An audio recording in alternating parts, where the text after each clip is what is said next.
So it's been a year. Has it been that long? It's been 1 year since the first top 10 most expensive Black Series figures list. I don't believe it!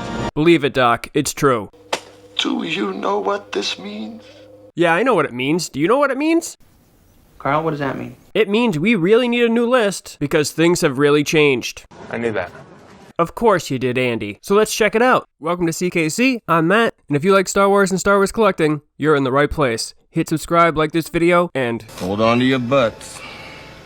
what's up, everybody? Yes, I'm back, and I want to thank everyone who welcomed me back. Thank you so much, everybody. But we can't spend too much time shaking hands and kissing babies, because it's back to work at CKC. But we spent a lot of time on the vintage collection lately, and because of that, and because of the fact that the best TVC list that I just posted is only getting about 20% of the views that it should, it's time to make a switch back to this channel's bread and butter, and that's the Black Series. But it was a TVC figure that resurrected this most expensive Black Series list from YouTube obscurity because of the incredibly massive and absolutely ridiculous jump in price of the TVC Ahsoka from $225 to $700. Got me thinking, what are the most expensive Black Series figures now? It's been a year since the first top 10 most expensive Black Series list, and I want to see how things have changed. So we're going to compare the original list to this new list and check out the differences. But before we start, Walter, what do we need? This is not Nam, this is bowling. There are rules. Hey. First rule, only single figure releases. Second rule, the figure had to be available at brick and mortar or available on Amazon, so no convention exclusives yet. Third rule, the figure needs to be officially released. No scalped pre-orders or anything like that. And that's it!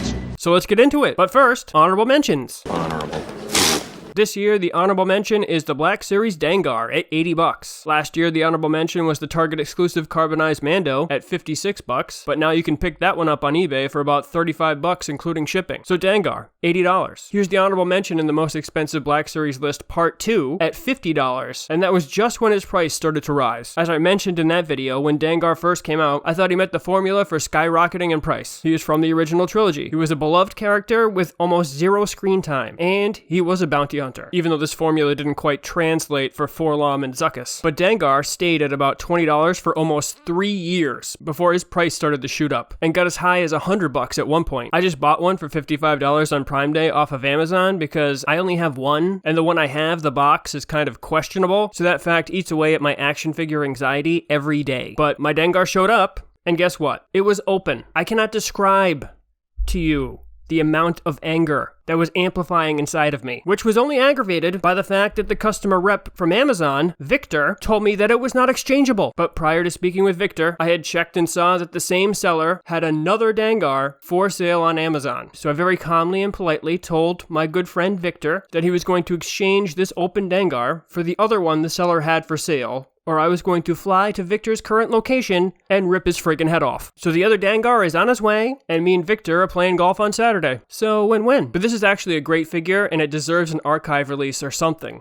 I mean, it definitely needs a repack much more urgently than the WTF figure of the newest archive wave, Princess Leia, which is the only one of the 4 archive figures in that wave to still have pre-orders available on Amazon and Target. I know, crazy, right? Who could have saw that coming? And Dengar was the only bounty hunter from Empire to not get some kind of release by Hasbro for the film's 40th anniversary, which is borderline blasphemous, if you ask me. But it's a great figure, and if you get it for cheap, pick it up. The Walmart exclusive Black Series Clone Shock Trooper pre-order, $90, and the Walmart exclusive Bad Batch Captain Rex, $100. I know this is against the rules, but it's my list, and I'll do whatever the hell I want. The fact that these two figures, and other pre-orders as well, are selling for this much money is absolute lunacy, and the problem starts at the very top. Who the hell decided to make these exclusives, and at Walmart at all places? You know the craziest part to me? It's that one person suggested that these not only be exclusives, but exclusives to Walmart. And then another group of people then decided that yes, that was a good idea. What the hell is going on over there? My brain can't even contemplate how impossibly incorrect that decision was. It's like turning into mush just trying to piece together the thought process that convinced not only one, but a whole group of people, of employed and assumingly rational thinking adults, that that was the right move. So we have this Bad Batch version of Rex, you know, the most popular clone trooper ever. So he's going to be a regular release. Wait a second. How about we make him an exclusive? Yes. Excellent idea. So what do you think? A fan channel exclusive? No. The pre-orders will be way too reliable. How about Walmart? Someone give that guy a raise. I wasn't able to make a video on the Rex and the other new pre-orders, but the more I think about it, the more necessary I think it is for just my own sanity. If you think I should make one discussing the pre-order problem with Rex, the Imperial Crosshair, and the Amazon exclusive TVC Bad Batch 4-pack, then let me know in the comments. Alright, what's next? I can't even... Alright, number 10. The Black Series Orange Line R2-D2, $80 to $85. On the first list, Boba Fett was actually number 10 at $62, but because of all the other Black Series Boba Fett releases over the last year or so, his price has definitely dipped a little bit. The Orange Line R2 was actually 9th on the first most expensive list, and has dropped back a spot, but is worth $20 more than it was on the first list. It has always been an expensive figure. It was up around $90 to $100 before the A New Hope 40th Anniversary R2 was released, which is pretty much a straight repack of this figure. That 40th Anniversary figure is actually going for about $60 right now, and I wouldn't be surprised if it keeps rising, because people just love themselves some R2. The Empire Strikes Back 40th Anniversary R2, which is the same figure with some weathering to resemble R2's appearance on Dagobah, is still relatively cheap at the moment. It's around $25. So if you don't have it, it might be a good idea to grab it now before it gets too expensive. The Black Series R2 does have its problems, but it's definitely worth a pickup if you can get it for a deal. Number 9, the Orange Line Slave Leia.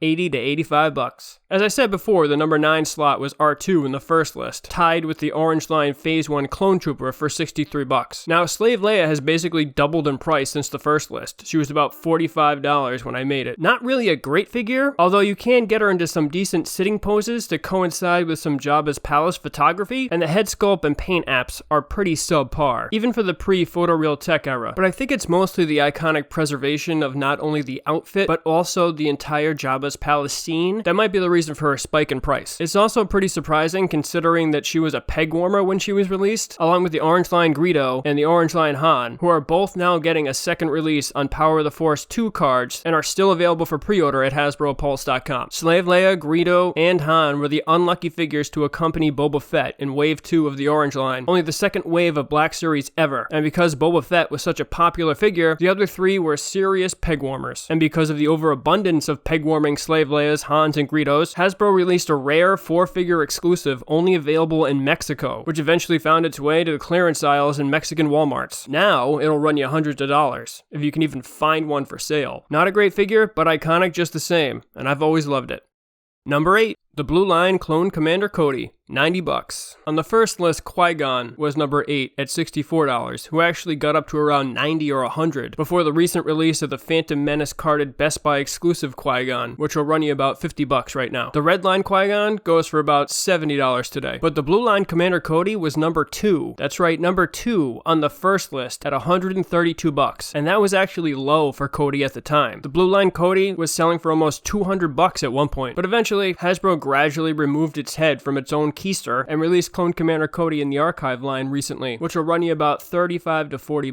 FYI, if you don't have one, buy it now before it's like $80. But you can't even give Hasbro the credit for it, because it took Cody winning the Black Series archive fan vote for them to re-release him. So yeah, I wouldn't call the Blue Line Cody a peg warmer when he was released. He was pretty easily attainable. Pretty much every Walgreens in the country had at least one. But seeing this figure in his Blue Line packaging really sizzles my gizzards, because it's one of the very few Black Series figures that I don't have at least one of, and it eats away at my soul every day. But if you have it, good for you, and I'm sure his price will continue to rise. Number 7, the Red Line Captain Rex, $90. Holy Christ, don't get me started with this one.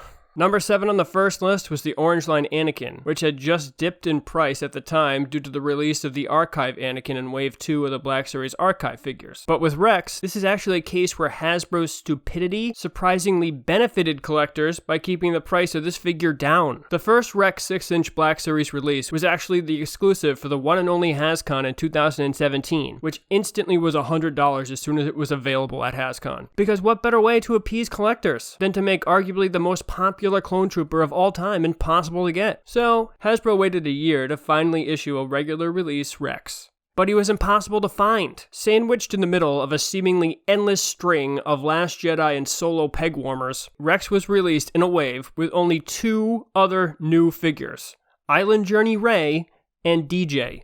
All 6 of the other figures in Rex's wave were repacks. So not only could they not sacrifice one of the 6 repack slots to double up the most popular clone trooper ever in his own wave, They just threw him carelessly into a repack wave. And because every store's pegs were stockpiled with the mountainous stacks of Rogue One, Solo, and Last Jedi peg warmers, combined with the fact that most of Rex's wave contained repacked figures that were already on the floor, many cases of Rex's wave never got put out by retail stores. And where did they end up? And this is where we benefit from Hasbro's brilliant decision making. Five Below and Ollie's for $5. And at Meijer for $2.99. And it's because of this idiotic decision making that Rex isn't close to $200 right now. And on top of all this, not one time did Hasbro think they should repack Rex due to this situation. All of these figures were repacked after Rex's release, and Rex was not. Good thing they got these peg warmers back on the shelf instead of the most popular clone trooper of all time, right? But don't fret, because Hasbro scheduled the re-release of this figure for November. And pre-orders are sold out almost everywhere, including Big Bad Toy Store, Entertainment Earth, and Dorkside. So yeah, you're still screwed. Hopefully they'll have more stock when the figure's actually released in November.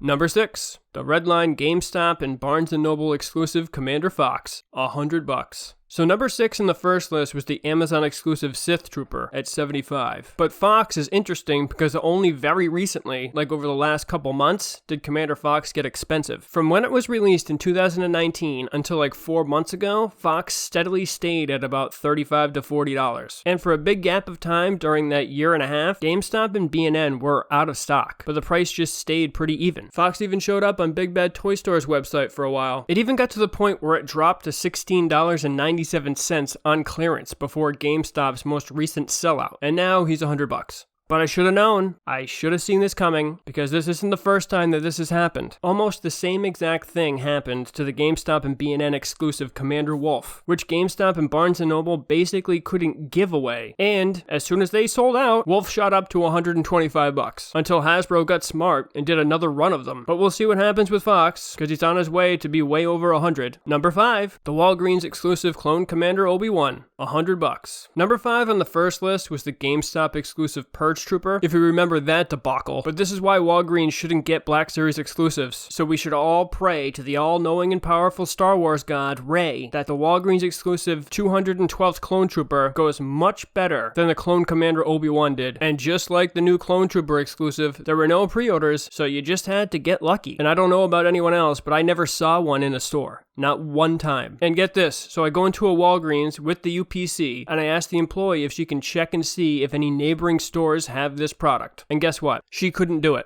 She had to get a manager, who then took the UPC from me, went into the back for like 10 minutes, who then came back out to tell me that there were none locally. That's how your inventory works. Are you serious? Only managers can check local inventory of other stores on some special manager computer in the back? What year is this? I would even say that they never hit my part of the country if it wasn't for another local collector telling me that he actually found one. But Commander Obi-Wan did pop up on Walgreens.com a few times for like $11. Yeah.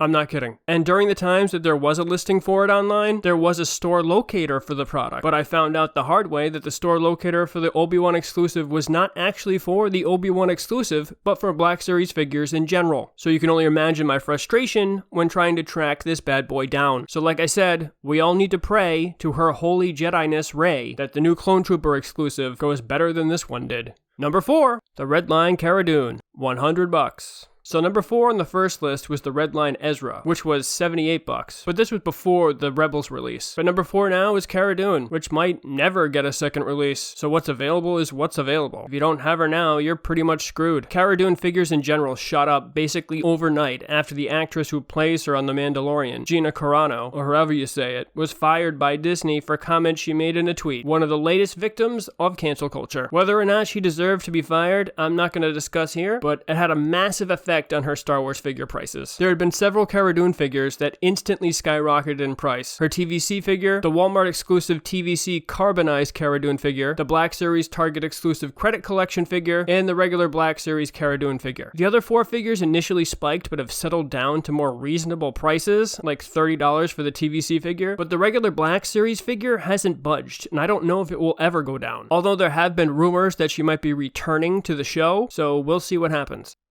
Number 3, the Black Series Dr. Aphra, $115, and 000, $80. Number 3 in the first list was Commander Wolf at $110, which has since dropped significantly in price because he was re-released recently. But I told you in the top 10 most expensive Black Series Part 2 that the Dr. Aphra figures were going to skyrocket, and look what happened. Dr. Aphra was $62 then, and has basically doubled in price. And I passed on these two figures. That's right, I don't have these. I saw them multiple times, and I didn't pick them up. I even carried 000 around the store, and ended up putting it back. And this has taught me one thing: don't skip figures. Not a good idea. But do you know whose fault this is? Mine? No. How can I be responsible for my own actions? No. It's Hasbro's fault. It's Hasbro's fault by making me buy a seemingly endless string of worthless Black Series figures from the sequel trilogy to the point where I said to myself, I'm gonna stop buying figures I don't really want. And the first two figures that I didn't buy because I didn't really want them were Dr. Aphra and 000. Thanks a lot, Hasbro. Number 2, the Orange Line Anakin.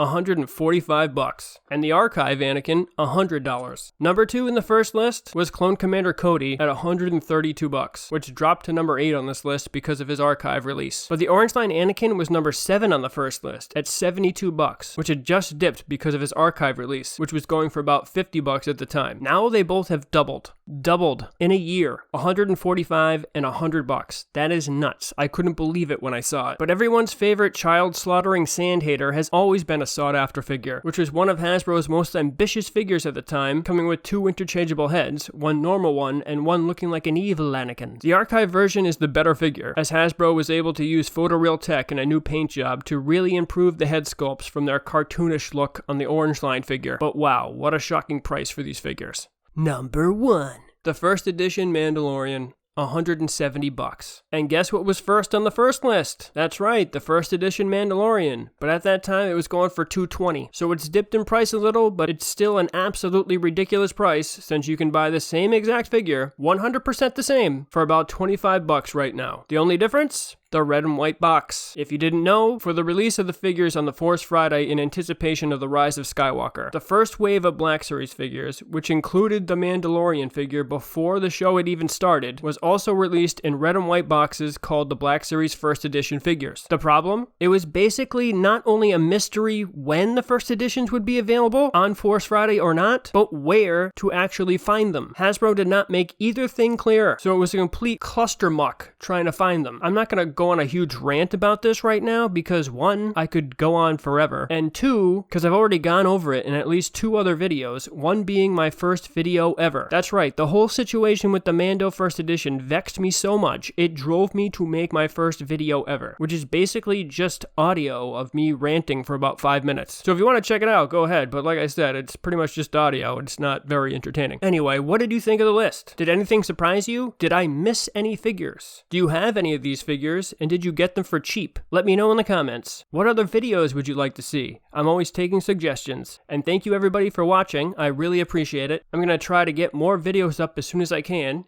And please don't forget to like and subscribe. And happy hunting out there.